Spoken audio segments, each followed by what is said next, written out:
Good evening, everyone. Welcome to our webinar that's going to be informational regarding our bond referendum that we're going to ask the public about here this fall.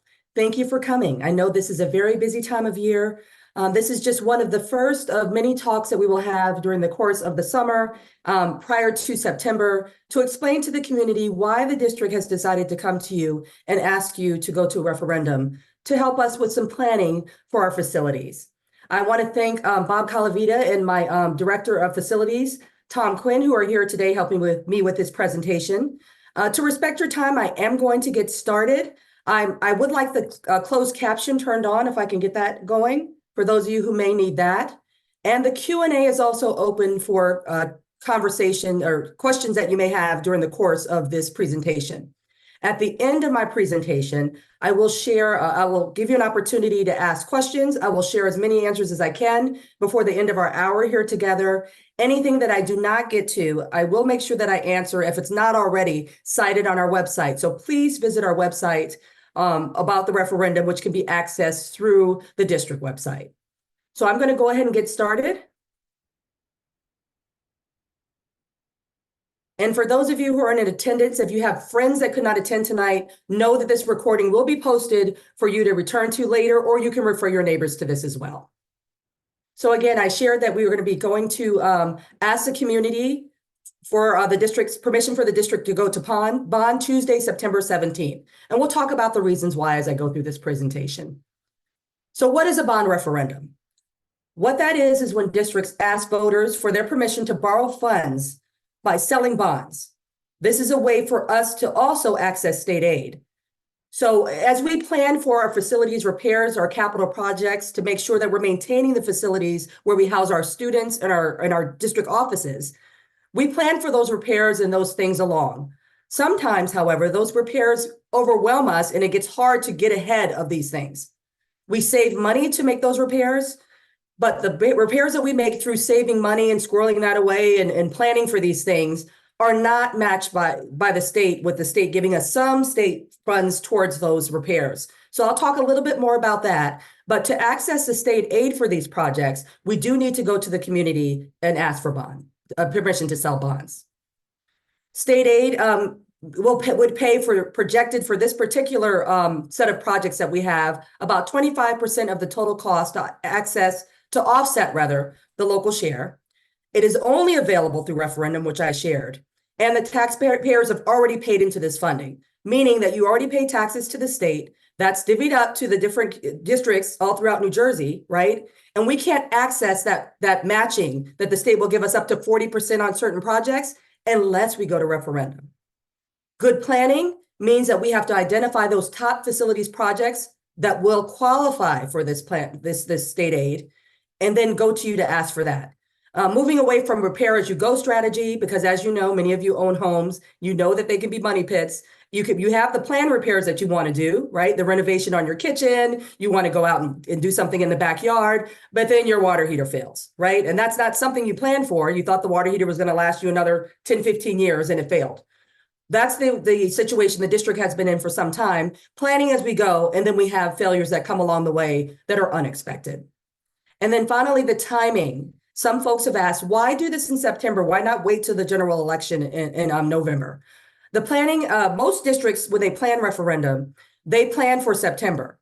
That way you can go to the community and ask, and if the community grants you a yes, you are able to quickly go out to ask for contractors to bid on the projects that you have out there. That time is kind of quiet. You're able to get them to sign up for projects, maybe start as soon as the spring or summer on some of the projects that you want to accomplish. If you wait till October, that pushes you to spring. And a lot of times those contractors have already booked other jobs with other districts or other people, and they're not available. And that pushes you out another year before you can start your projects. So it helps with the timing to push up a vote. So the three reasons, one of the reasons we want to do this is for space. We do have rising enrollment based upon new developments that are coming in around Stony Brook and Bear Tavern. Those are causing us to have a rise in the need for more room. Some folks have asked us, well, the district has housed many more students in the past. Why now would you need more space? Well, as the district had enjoyed in shrinking enrollment for a while, We were able to do some things we were not able to do based on facility constraints. One, we went to full day kindergarten. So instead of having 2 shifts of kindergarten, now all of the kindergartners are in the same, are in at the same time during the course of the school day. We have preschool available in all of our elementary schools, not universal, but we have expanded the options of preschool. We've added STEM labs and we've reduced our class size. We don't use the space in the same way that we do before this modern time we're in now. So the state says that based on our square footage, we should be able to house so many students. However, they are not accounting for the increased number of special ed students that we now have in the building. We've brought back a lot of our out-of-district students who need special programming. Those special program classes take up more space that we've designated for these programs. And again, I already mentioned maintaining our class size, which is an appeal to this district and makes us what's the great district that we are. Another reason is we need to restore the buildings that we have already in front of us. We have 6 buildings that we're maintaining, sorry, 8 if you count the 2 buildings that the board office and the buildings behind the board office, transportation and facilities. 3 of those buildings are approaching 100 years old. Our newest building, which I'll talk about in a moment, is approaching 25 years old. Timber Lane was built in the 60s, as was the high school. These buildings are very old. Here's a project that we had that wasn't planned. Remember, I was telling you about those not planned projects, right? This happened last spring where these pipes in the floor right in one of our hallways near the 8th grade hallway in Timber Lane had tree roots that grew into it. And this was a massive dig to replace these pipes. The students didn't have access to bathrooms for months and months, and we barely were able to get this corrected before the next school year started. These projects are unexpected. We had a recent project like this at the board office where galvanized piping, almost 100 years old, failed, and we had to replace that piping. So if you went by the board office on 425 and you saw that digging that was going on, that was, again, one of those surprise projects that come from very old buildings. So while we plan for things, we have these obsolete and failing systems that exist in our building because they're just simply old. Some of them we know are coming up on age and we have to replace, like our HVAC units, like our boiler systems, like our roofs, and then there's these. So I just wanted to show you what we've been up against. Any of these can be catastrophic failures, and these are more expensive when you don't plan for them. Some of them you can plan for, some you can't. Another reason is protecting our students. As we see more extreme weather conditions, as people worry about school security, it's optimal to have all of your students inside of a building. We still have these module buildings, which thanks to Tom Quinn and his crew are very well maintained. They're very comfortable for our students. However, it's safer and better for them if they're inside the building with everyone else. Avoiding catastrophic failures and interruption to learning when things happen to our buildings.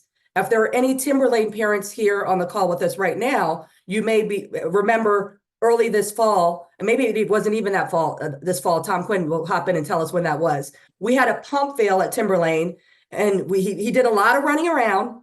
He was able to find the replacement part for it. Had he not been able to do that and pull the pump up and repair it before kids got back in the building, and that was even, we were biting our nails, correct? To get them back in the building, it would have been an indefinite pause to education in person until we were able to get that equipment in. And the lead time for this equipment are months and months, right? So to avoid these catastrophic failures, we need to make sure we get ahead of these things. So part of the referendum is making sure there's sister wells in Timber Lane, which is still on a well, and Bear Tavern. But the roofs are another situation. HVAC is another situation. Hopewell Elementary has been very close, and we've been walking on eggshells with their heating and their cooling systems there. We had some very hot days last year that we were just fortunate that school kids were not in the building, because if they had been, I would have had to send them home. And if we all remember COVID, that was not a good time when your kids were at home learning with you. So we don't want that to happen. And I already talked about the modules outside, the importance of bringing our younger kids back into the building. So what is being proposed? These improvements will touch every building in the district. Some will receive more TLC than others based on their age. And the high school, for example, just had a referendum approved for just over $30 million very recently. So much of this work was done in the high school. And Stony Brook, being one of the newer schools, needs less work right now. So the high school. The proposed projects for the high school, they include some exterior renovations and the HVAC, replacing the remaining portions of the roof that were not replaced in the last referendum, restoring pavements where the solar roof canopy parking lot is in the back that students use, and providing accessible bathrooms at the stadium. Right now, the bathrooms are well outside and around the corner from the stadium, and there are porta potties inside the stadium. Based on the change in security now, folks, once they enter our field, our turf field area, we shut the gates, and if you leave, you can't re-enter. So anyone who's not completely able-bodied or not interested in using a porta potty must leave and not return. So this would be more accessible for our guests, our people visiting, and for people who are not able-bodied and are not able to get themselves in a small area of a porta potty. And then the HVAC improvements to replace the obsolete HVAC systems in the 400 wing. The energy efficiency is very low there, so this would improve that and the air quality. Again, I mentioned earlier that we had a referendum for the high school. We cut it in half at the time, and many of those projects are now back on this recommended list, and now they cost twice as much as they would have cost if we had done it before. So again, time is of the essence, and I'm hoping that we can move forward and make those repairs now. For Timber Lane, we have exterior renovations, HVAC improvements as well, and interior improvements. For the exterior renovations, we need to replace the roof to reduce leaks and repairs, outside doors to align with safety standards. Many of them are very old. To refurbish the entrance, we have some tripping hazards out there. This wall that you see with Timber Lane going down the side of it is disintegrating, and the canopy needs to be replaced. Not replaced, removed, but we do need to do something there so that kids have shield from weather conditions when they go outside when it's raining. And Timber Lane also has a proposal for a synthetic turf field behind them. Currently, we ship our students out of district to a local area where we bus them. They are left there. So if there's any problems with weather, there's no cover for them. If there's any problem other than that, they're some distance from the school district, and we have to wait for buses to come back. They also don't have access to our athletic trainers who are on campuses. The HVAC systems are self-explanatory. They need to be replaced, and there is one gym that still is not air conditioned in that area. And then finally, the improvements to the flooring in the auxiliary gym to make sure that the surfaces are safer, not just for our students, but for outside community members who use our gyms quite frequently for rec and recreational activities. Bear Tavern will be seeing a renovation that will include an extension. The modules that will be outside the building, that are currently outside of the building, will stay. So that will allow us to be able to build onto Bear Tavern to make sure that we're making room for those new students that we expect to be coming with the new developments. These rooms in this new section will be ready to receive kindergarten and preschool students, and will have bathrooms to code, which they need to have. So any students of any grade level can be in those rooms. And we're going to shore up that floor that we're putting in there and that extension to not just bring in our students, but to allow the district to build on if they need to in the future. We're going to be doing some renovation. I already talked about the sister well, renovate the sewer pumping system there, the walkway canopy again to protect students from inclement weather, roofing replacements. Right now, there's heavy raining going on in the media center in Bear Tavern because of the failing roof system there. Those kind of failures don't only cause damage to our floors. There could be equipment, for example, books that are in there that are also we could lose to this kind of damage. So this roofing work is important, not just for Bear Tavern, but for all of our buildings. Replacing exterior doors to align to safety codes, and also to make sure that these doors have some automatic shuts and some things just to bring them up to modern day codes and safety regulations. I've already talked about the extension, finally modernizing the cafeteria and some of the hallways there. Hopewell Elementary, which is also a very old building. We're going to replace some roofing there. They need roofing as well as exterior doors to align to codes safety codes now. HVAC improvements, which have been long in need. Mr. Quinn and his folks have been working on some of this, but this air conditioning system is in much need of repair. And then finally, interior improvement, replace classroom doors in the primary wings to align to safety standards, mostly to be resistant to fire. They're not currently, because when this building was built, those doors were not designed for that. And then upgrade to the kindergarten restrooms to meet the state code requirement for size. The little bathrooms in there should be the size of the little ones. Stony Brook, one of our newest schools, right? So this is newer, so you're not going to see as much on this list. However, it's almost 25 years old, so it does need some roofing repairs. It needs a new roof. Replacing exterior doors again to align to the current safety standards. It needs a project in the back to help with the drainage problem that's been going on for a while that has caused flooding in the building on occasion. And also some HVAC improvements to our geothermal system. It's very old with the changing in conditions and the rising in the heat that's happening in the environment. That system is not able to cool as well as it has been in the past. So we need to add a new chiller to make sure that it's working the way that it should. Tollgate Grammar School, she's approaching 100 years old soon. She needs a roof replacement. She needs replacement of these doors again to make sure they align to safety standards.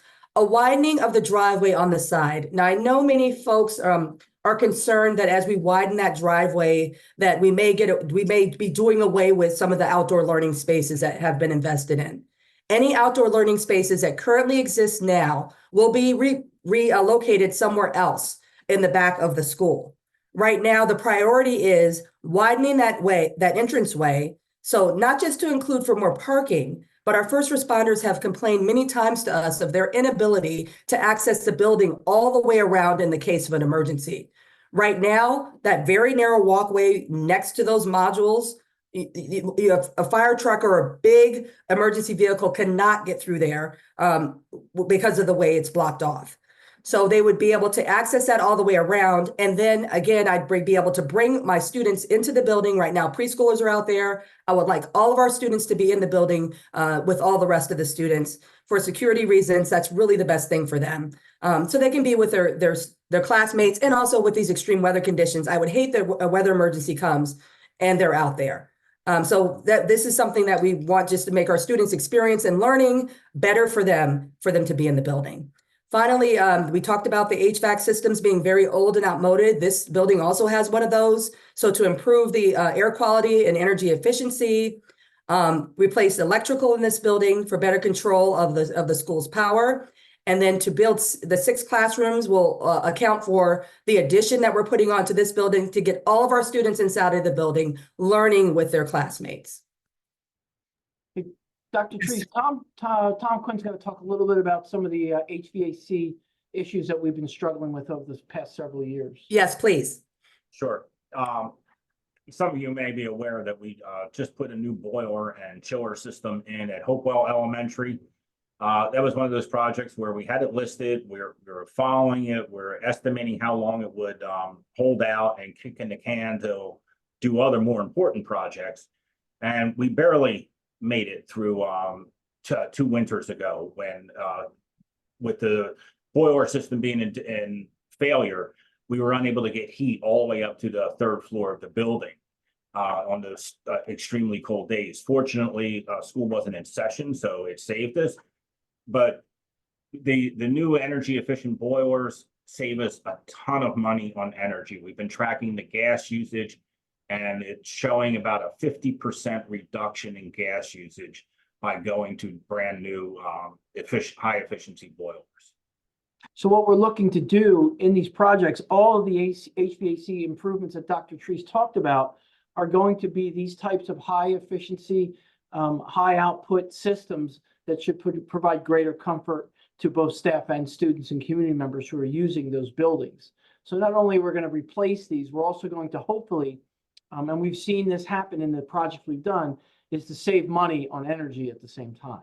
Yeah, energy recovery is one of the most important things. On a typical unit vent that we have at Timberlane, the outside air comes in right across the heat coil or the air conditioning coil. When you use energy recovery, that outside air is being tempered prior to entering the space. So it saves a lot of money on the cost of heating and cooling. The doors. And the interior doors throughout the district that we're replacing are all antiquated doors. The codes have changed over the years, and we're moving to a fire rated door that gives a 90-minute protection with self closers on them and a high security glass, the division panel on them. Again, and the last doors that we're talking about are the exterior doors at many of the buildings are going to be much better at withstanding the extreme temperatures, either cold or hot, and provide better safety in those doors closing properly. Now, when we have extreme weather, the doors you have to make sure you pull them tightly closed so that our security system stays in place. This should eliminate the need to do that. Bob, while we're talking about this, could you talk about a little bit about which one of those projects would be eligible for the state aid versus those that are not? So essentially, we do get state aid for projects that are deemed eligible by the Department of Education. Most rehabilitation projects, the majority of these projects that we're doing, our rehabilitation projects, are eligible for state aid.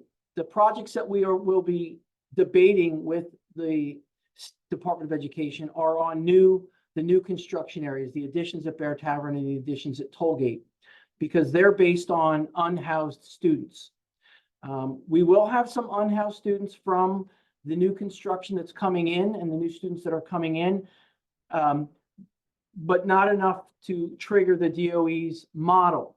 We, as Dr. Treese mentioned, changed the way we do, our instructions changed. We use the space much differently than the DOE's calculation methods. That's why there's going to be somewhat of a debate with them on how we're using the space. But if they typically do the calculation the way it's designed, we wouldn't qualify, even though we need space. Thank you. Now, as we come to the end of this presentation very soon, please feel free to put any questions that you have in the Q&A as we come to the end of this presentation. So the estimated cost of all of these projects is right now around $87 million.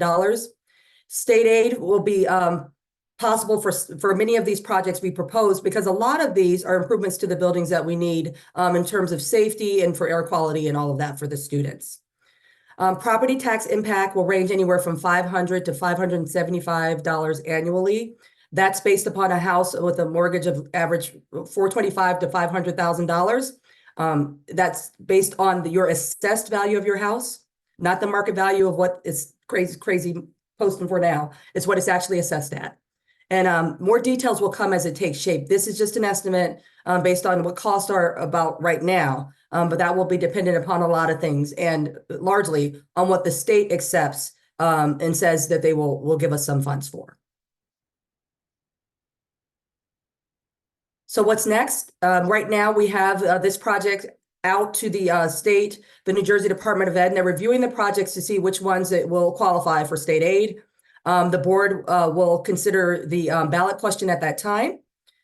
The community outreach, which is tonight and many other nights as we go out to talk to you in each one of the school sites. And also we've volunteered to visit some of the municipality meetings. We just recently went to the borough meeting, and we hope to have an opportunity to go to Hopewell Borough and also Hopewell Township meetings soon. The ballot will be finalized mid-July, hopefully, so that we can go out and ask the question September 17th. We have a dedicated website I already talked about where you can get information about the referendum. As questions come into me and to the Board of Ed, we will make sure that anything that's not already answered on the website, we get the answers up for you right away.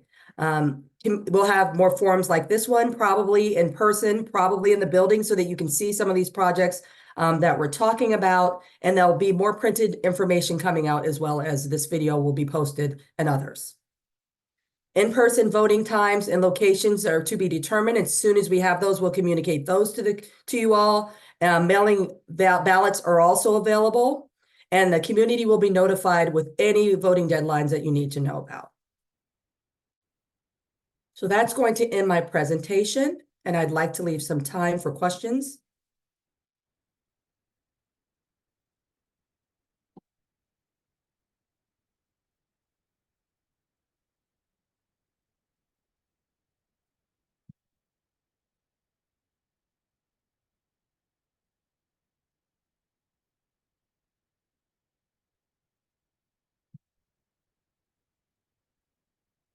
I know I talk rather fast, so don't be shy to ask your question now.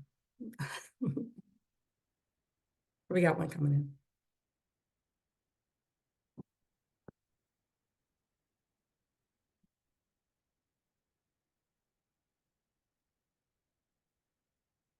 So, Mr. Calavita, Mr. Quinn, anything you'd like to add? It doesn't look like we have, well, I think there is a question coming in.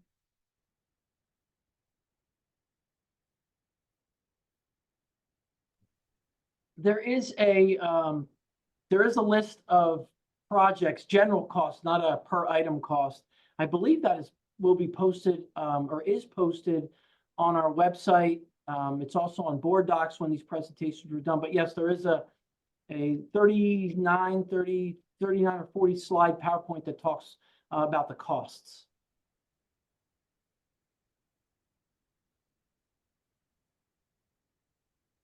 And there's also a question about the additional tax revenue that will be provided by new housing and other construction in the township. Again, that's not, part of what we do. Our taxation is based upon the ratables that are in currently, and we will follow the percent shares that are dictated to us by the Mercer County Division of Taxation. Mhm. So the big piece of this is that we wanted to make sure that you understand that these projects need to be done anyway. So the opportunity to grab state aid for these projects is huge because we are only able to generate the taxes based upon the ratables as Mr. Calavita shared. We are limited and bound by that, and the projects are just really overwhelming us based upon how many of them we're facing with the size of the age of the buildings.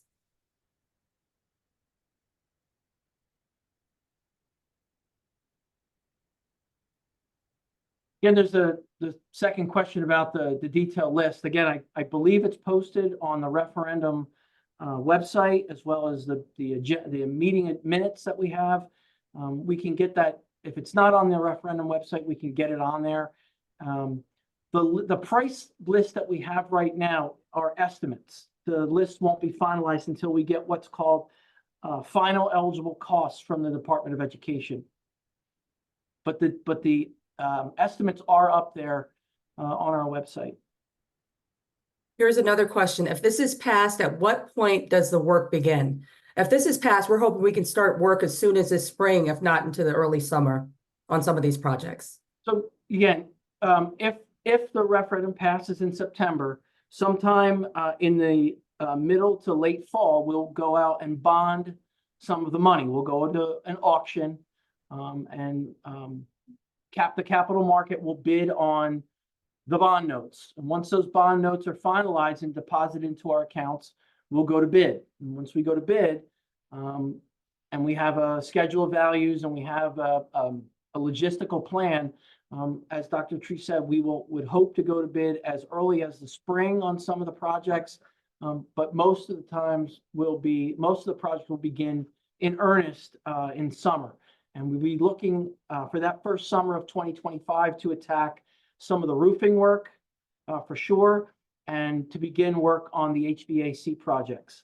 The major additions to Bear Tavern and Tollgate will most likely not begin until the following summer of 2026. When you do a process like this, you don't do the detailed drawings and schematics until the referendum passes. Once that's done, there's a whole lot of very detailed sketches and plans that need to be done and resubmitted to the Department of Education before you can go out to bid. And that will take considerably more time. Roofs and HVAC work are much easier to get going in a shorter period of time. And could you talk a little bit about that, how you go out for bond? We don't go out and bond the whole 87 million up front. Correct. We work with a very experienced financial planner, have been working with them for many years.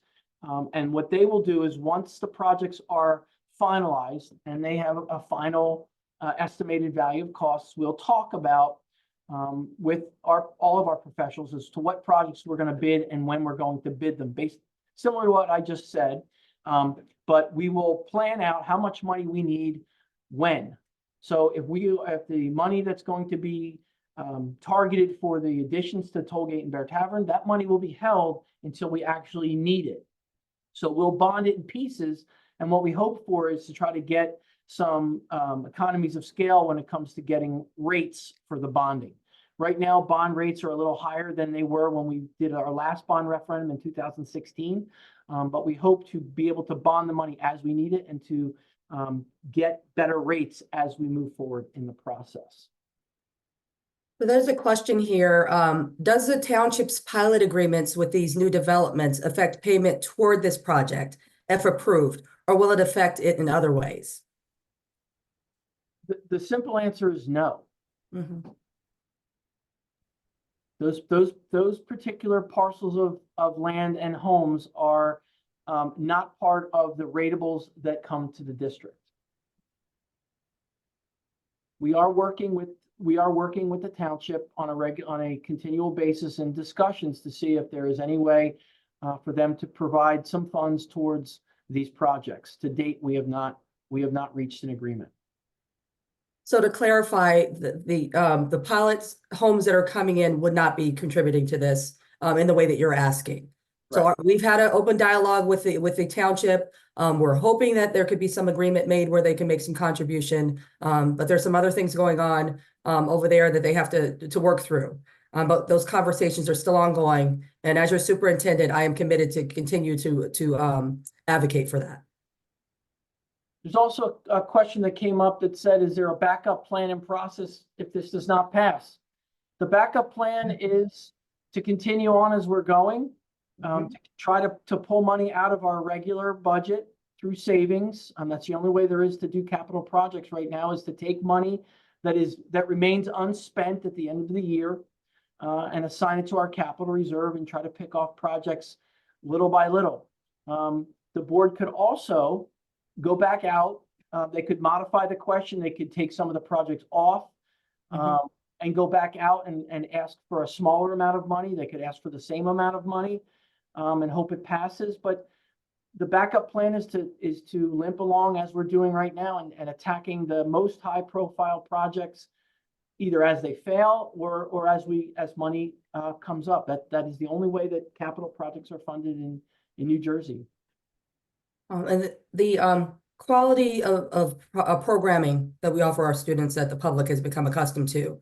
And quite frankly, that makes us a top-rated school district that has caused the growth that we have had, because a lot of folks are moving from New York, North Jersey to Hopewell because we offer a premium education. Will be affected if we continue to do it the way we've been doing it. Because I'm going to have no choice but to cut programs to correct some of these projects. Because there will be catastrophic failures if we continue to limp along and fix them as we can and as we can squirrel away, and also pay for the programs that people have come to expect in this district. So this is why we're coming to you. We certainly don't enjoy coming to you and asking you to do this, but this really, really is the best strategic plan, the best fiscally responsible plan for the district to entertain. Because if we also keep paying along, the community doesn't get the option to ask for state aid. So you're walking away from state aid that you would be eligible to get to knock these projects off, which you would not be able to do if we just kept paying for them along and planning for them. And then we might come back to you in a couple of years if we reduce the question, right? Say the public says no. We reduce it to half, or we reduce it like happened the last time. And maybe we come back in a year and it's 3 times what it would have cost if we had done it. I don't want to put the district in that position again. Right. This is not something that we are going through alone. Many of our sister schools in Mercer County are going through the same processes we are right now. The state years ago changed a lot of the mechanisms for getting capital projects done. There used to be an annual, through the budget process, there was a way to pick off capital projects. They took that out of the budget process and are really driving folks towards referendum. And as we've said multiple times, because they drive you to referendum because they want to give you state aid. That's the only way to access state aid, to state support for these projects that help offset the local taxes, is by going to bond referendum. And that state aid is tax funds you already pay into, and you won't be able to access unless we do it this way. There is a question, is this cost of moving toll gates green space included in the referendum? The quick answer is no, it really isn't, but we have our own facilities department that can move those things. Hopefully, if the community votes yes, he'll be able to take his guys off of some of the keeping things together and running and putting out fires to helping us with these projects of moving our green spaces and also some other projects that they can turn their attentions to. We're very fortunate to have a very qualified facilities crew. We've saved the district a lot of money, or he saved the district a lot of money by having plumbers on staff, electricians, people who can do the work in-house. A lot of the work. So a lot of this work can be done with moving things. Some of the bathroom work and things that we'll be doing will be done by Tom and his folk. Just a note to that, and to Tom and his crew, is we've done since the last referendum, the 2016 referendum, we've done almost $10 million worth of projects in-house for repairs, major and minor repairs. So it's not like we're ignoring it. We are trying to keep up with it, and it's outpacing our ability to complete the work, both physically through manpower, but also monetarily. I did see a question, and I don't know if we caught it. It said, if the Bear Tavern addition doesn't happen, where does the influx of projected new students go? That would Class size will go up.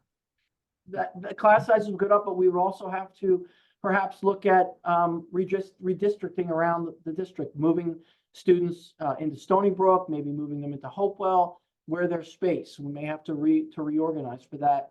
The issue is those buildings are starting to fill up with students as well. You know, there's not a whole lot of room in those buildings to take on additional students either. Stony Brook is already taking on students from the developments that are happening over on, I think it's Federal City Road, off of Federal City Road. Yes. Did you want to show the pictures of Bear Tavern, Tom? I see they're queued up. Sure, we can do that. Can we? Which one? George's picture of that? No, that. You want to talk about that? This is the media center at Bear Tavern. We're experiencing a pretty severe roof leak. One of the roofs that we're looking to replace, and this is what happens.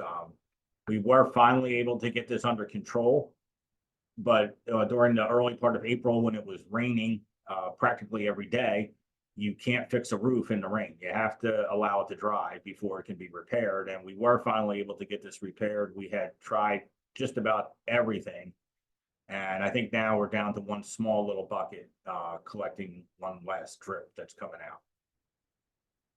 We've had these things happen over the years at the high school, at Timberlane. It's still happening because these roofs are very old. These are projects that are proposed on the referendum. Some of the leaks that are happening right now at the high school are over our brand new black box we just built and over the pack that has very expensive audio-visual equipment in there, right? So these are things that they don't just damage the roof, it's damaging other things underneath the roof that cost money, cost the district money. And they affect the learning experience of our students. They haven't been able to access the space while this is going on. So there's another question there that talks about what if we don't spend the full amount, or will we not spend the full amount? The referendum process is very, very restrictive. So the estimate right now is 87 million. If we have very successful bid process and projects come in under financed, that money must be returned to the taxpayer. We can't just take the money and do something else with it. It's got to meet. And when Dr. Treese talked about the board developing the question, and that's the question that's being proposed to voters, and it's very specific, that says that work is going to be done here and for this purpose, and here for that purpose.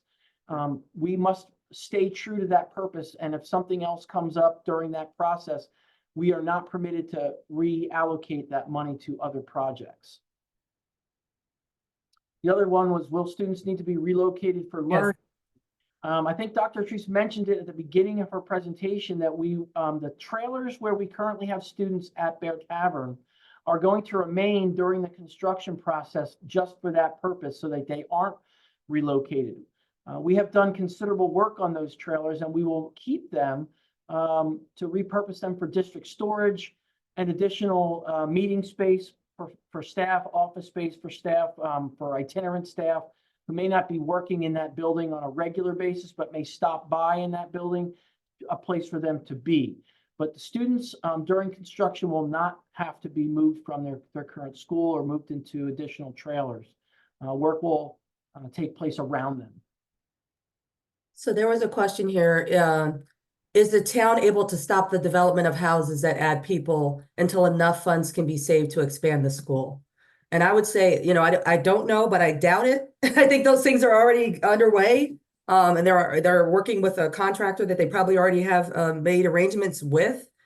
So we have to move forward based upon the predictions of those developments that are going to be coming online. And quite frankly, they've been proposed for a while and now they're moving. So I don't see them not moving forward with the housing. So we also want to, that's a good point there about that. We are jumping out ahead of this. We feel we're jumping out ahead of this. While there are some students that are trickling in right now from the new construction, we don't expect the vast majority of those students to come in for a few years. The process of doing a referendum, obviously we're now moving towards September as we're going to be asking for your vote, your support for these projects. We will not probably be able to open, if everything goes smoothly, until the 28-29 school year at the earliest. So we're looking at 3 school years out before we would have these spaces. So we're trying to get a jump on this and get these spaces in place before the students come and begin to overcrowd our current areas.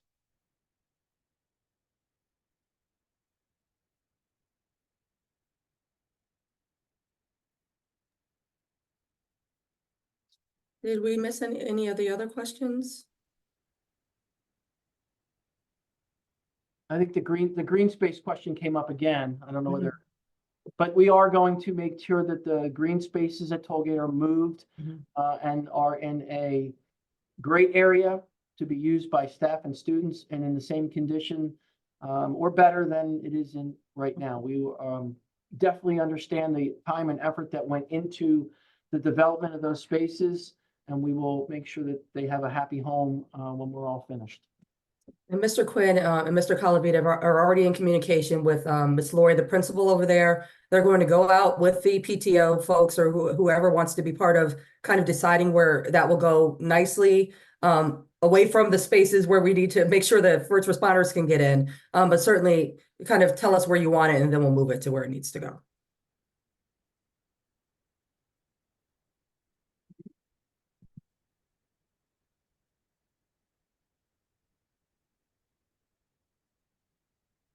Any other questions?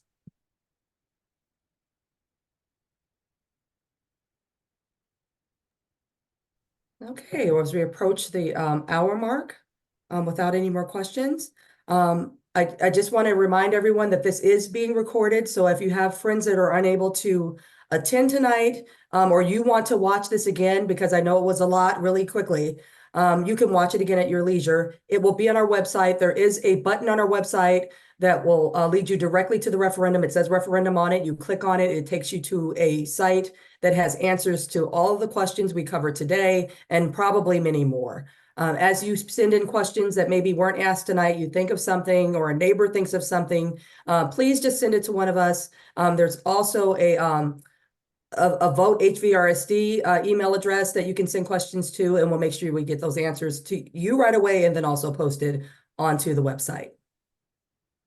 So with that being said, if everybody just have a great evening and we'll see you soon.